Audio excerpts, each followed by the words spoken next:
Those who are aspiring for Mukti, this dimension that we are referring to as Mahakala becomes of paramount importance.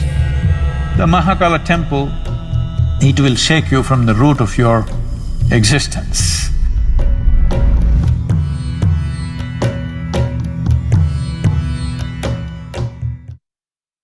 Shiva is a god who should not be named, because to name him is to limit and curtail him. At the same time, the sum of his many names also bring out the indescribable mystery of who he is, or indescribable mysteries of what this creation is. Of his various forms, Kala or Mahakala is an important, at the same time a fierce form. As Mahakala, he is the lord of time. As Kala Bhairava, he is the destroyer of time. Kala means time. Time, as you experience it, is only the cyclical movement of physical existence. The earth rotates, it's a day. The moon goes around the earth, that's a month. The earth goes around the sun, that's a year. Everything that you know as time, including your watch, is all about cycles. Everything that's physical is cyclical in nature. From atomic to cosmic, everything that's physical is naturally cyclical in nature.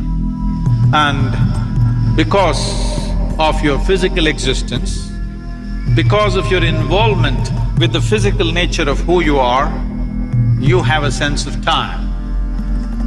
As you sit here, because you have a body, it is keeping time.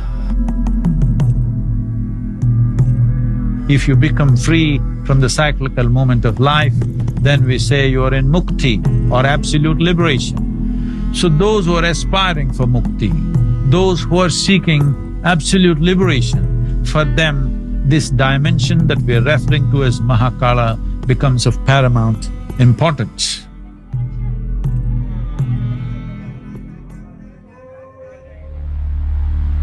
It once happened, the great sage Shukracharya, who was the guru for all the demons, did a tremendous span of austerities in worship of Shiva. And Shiva had to appear. When he appeared, Shukracharya asked for immortality. Then Shiva said, that is not possible. All that is born has to die. Ask for something else. Then Shukracharya said, give me the power of rejuvenation, that any kind of wound, any kind of disease I can rejuvenate. Give me that power. Shiva, being the ultimate healer, the master of all herbs and medicines, gave Shukracharya the Sanjeevani mantra, the mantra for rejuvenating people from any kind of disease or any kind of wound or injury. Once Shukracharya had this Sanjeevani mantra, the demons became excessively bold and they waged battle after battle. All the demons who fall down in the battle with any kind of grievous wound, Shukracharya just revives them with the Sanjeevani mantra. So ultimately, The army of the demons can go on fighting without losing a single man. The gods got very alarmed and they felt this is a very unfair battle because how much ever you fight, they don't die, but we die. So they went to Brahma. Brahma intervened with Shiva and said, you have given this Shukracharya this kind of power, you must kill him. Otherwise, there will be a complete imbalance in the world. The demons have an unfair advantage over the gods. Then Shiva said, there is no need to kill him, I will contain him. Then the battle between the devas and the demons was going on. Shukracharya was going about uttering the mantra and reviving all the demons from their injuries and wounds.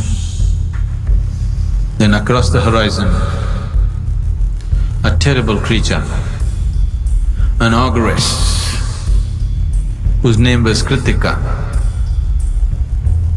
came in a hideous form.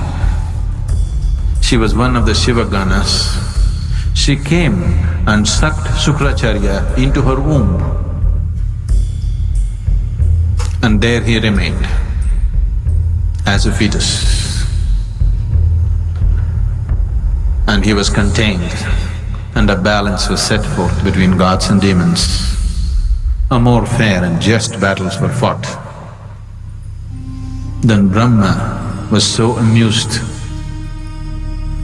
and he thought, it is only Mahakal who can do this. That without killing the person, he can completely contain his life. Shukracharya remained in the womb of Kritika and his Sanjivani mantra became impotent. Or in other words, Mahakal froze time for Shukracharya that he cannot move on.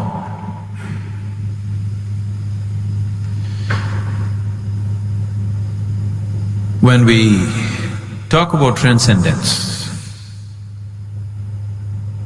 when we talk about spirituality, yoga, we are seeing how to go beyond the limitations of time and space.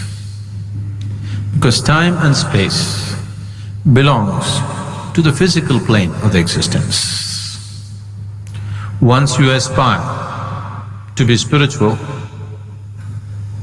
what it means is you're aspiring to be something more than the physical. Once you're something more than the physical, that means you're aspiring to be beyond the limitations of time and space.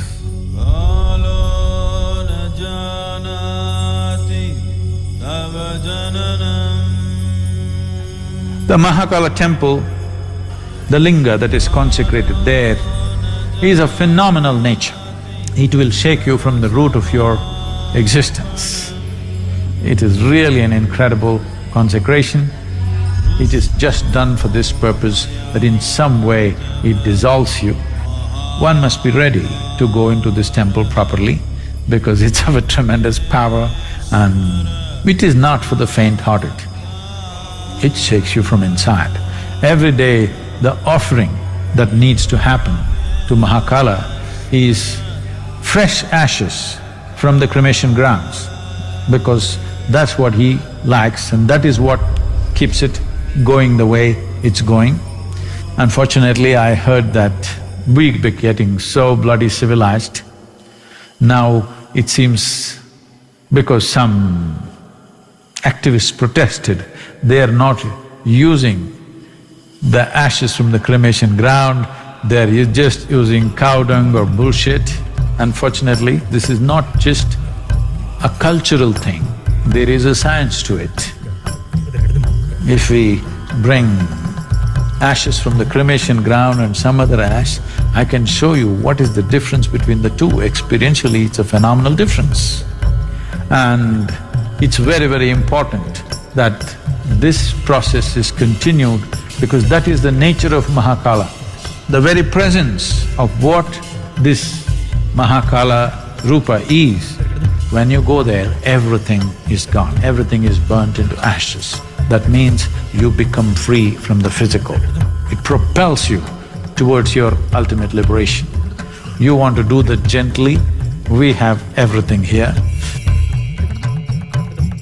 You want to do it in a boom way, you really want to be pushed hard and you are not faint-hearted, then Mahakala temple is a phenomenal process.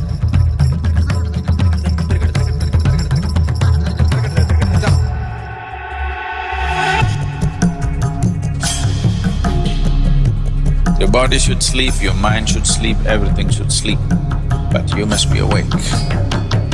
Every day, you have free enlightenment when you go to sleep.